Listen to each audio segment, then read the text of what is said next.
مسلسل البطحة مسلسل كوميدي يتكلم على الشاب اللي يحاول انه دائما يكون هو القائد الخاص بالحومة نتاعو ولا الحي اللي يعيش فيه. شخصية اللاز اللي قام بتأديتها نبيل عسلي كانت شخصية مميزة، خصوصا انها وجهت لنا هذه الرسالة اللي ما تمش تعاطي لها في كثير من المسلسلات اللي دائما ما تبيننا على انه هذا الشاب يكون دائما في اطار الكوميدي فقط. هذا المسلسل أنه حطنا في نظرة هذا الشاب اللي يذهب إلى السجن دوما، وكل هذه الأحداث التي تحصل معه تكون سببها وأنه حب أنه يكون مدافع للحي نتاعو وأنه يكون هو البطل والقائد، بينما هما دائما يتقدموا في حياتهم وفي النهاية هو اللي يكون خاسر في النهاية. الموسم الأول وكان مميز جدا. النظرة السينمائية في العمل كانت رائعة، خصوصا أنك تشوف الحي قداش هو قديم. ما تلاحظ أنه كان تمازج ما بين العالم الخيالي والواقعية، خصوصا أنه القصة واقعية تبدو كأنها واقعية في نفس الوقت. المحيط اللي يعيشوا فيه يعني يبدو فيه بعض الخيال، أنه حتى بعض الأشخاص يقولوا أنه هذا واقع يعني في بعض الأماكن، وهذا اللي يدفعنا أنه نشوف قضية فقط عبر النظر إليها، أنه قضية الناس اللي تعيش في المنازل والبيوت القصديرية. وهذه رسالة جد مميزة قدر أن المسلسل يوصلها للمجتمع بأكمله. يعجبني في عمل البطحة هو أنه كل حلقة تكون بدايتها ونهايتها عندها قفلة مميزة، خصوصا قفلة النهاية. يعني في العمل لما تكون تتابع الحلقة كي تجي النهاية تعرف على أنه هذه هي نهاية العمل، يعني the end of this episode.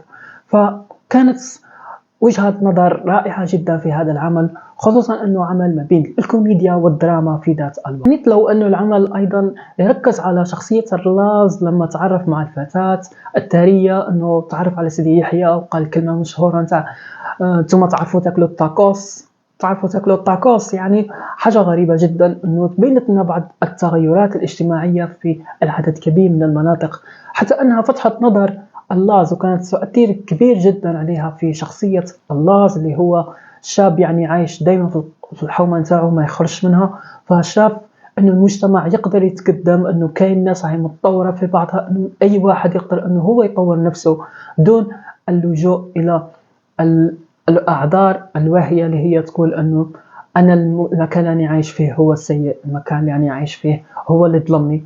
وأيضا أنه كان دائما يحاول أنه يبني مستقبل جديد لأخيه الصغير، وهذه العلاقة اللي شفناها رائعة جدا. والعلاقة أيضا معه بين أخته اللي أظهرت لنا عدد كبير من المشاكل اللي تعاني منها الفتيات اللي يعيشوا في الأماكن والبيوت القصديرية، خصوصا أنه الفقر وكل هذه المشاكل يعني ظهرت بشكل كبير في العمل. النمط السينمائي في العمل، الألوان، الصور كانت رائعة وجذابة. ذكرتني بعض الأفلام البريطانية اللي تظهر في دائما في الأفلام في هذه الأماكن يعني القصديرية والقديمة، حتى أنه نتفكر بعض الأفلام مثل هوغو، مثل الناني ماكافي، بعض يعني العالم البريطاني القديم اللي دخلوا لك دائما في عالم سريالي هكا. حتى أنه كنت تشوفوا أنه فيلم بورتينغ اللي تحصل على جوائز الأوسكار، تحصل على جوائز الأوسكار لأنه رغم أنه قدم لنا قضية في نفس الوقت قدم لنا عالم سريالي. فدخول العوالم السريالية في العمل تخليه العمل مميز جدا وقدم رسالة، مش شرط أنه يكون واقعي 100%، وهذا اللي يجذب الناس أنها تشوفه سينمائيا وشكليا. فأعتقد أنه أتمنى أنهم يواصلوا دوما في هذه الفكرة. بعد ظهور الموسم الثاني فاجئونا أن العمل عملنا فلاش باك للقصة الأولى، أنه بعد ما الله تطور، بعد ما حصلت عدد كبير من الأحداث، شفنا أنه الآن اللاز نشوفوا القصة الأصلية كيفاش كان لايك باك ستوري، نشوفوا أمه، نشوفوا أخوته. يعني بعض الناس خدعوا بهذه القصة في البداية، خصوصا أنه ما عرفناش أنه القصة انتهت، فلماذا تقوموا بعمل جزء ثاني للعمل؟ فلما شفنا الموسم الثاني شفنا كيفاش أخوه صغير في السن، بعض الأبطال صغار في السن، بعض الأبطال ما كانوش موجودين، لكن لمحنا على أنه شخصياتهم هي شخصيات أطفال صغار.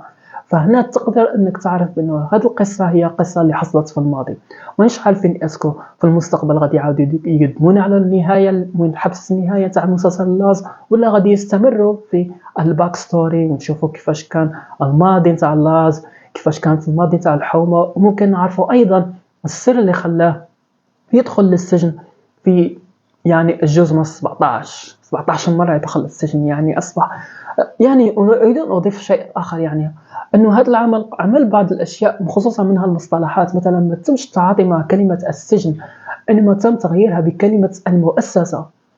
وهذه كلمة رائعة جدًا بالنسبة يعني لأي شخص يعني يكون يكتب السيناريو ولا العمل ويشوف إنه يحاول إنه يغيّر المجتمع بعض الشيء، إنه نظرتنا للسجن ما ولتش نظرة كلمة سجن، أصبحت كلمة مؤسسة، وهذه كلمة محترمة جدًا عن كلمة السجن.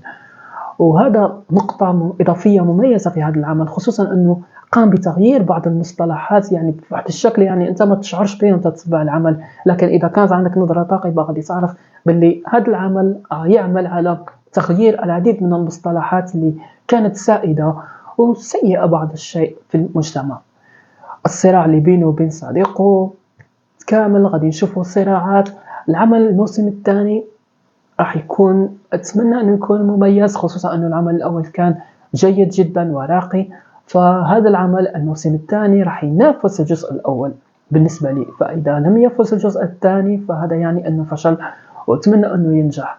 ورغم إني ما باحبش الأجزاء كثيرًا خصوصًا في الأفلام الكوميدية والمسلسلات الكوميدية، لكن نتمنى إنه هذا العمل ينجح. كاين بزاف من المسلسلات اللي كوميدية وقدرت أنها تمتلك يعني أجزاء مختلفة، لكن بالنسبة للمسلسل البطحة كان فيه نهاية يعني للقصة، لهذا السبب تضع لنا بعض الأسئلة كثيرًا في هذا العمل.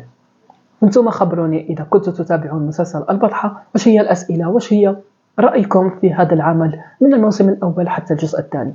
تابعوني في الكومنتات الآن على صفحة What They Say Podcast.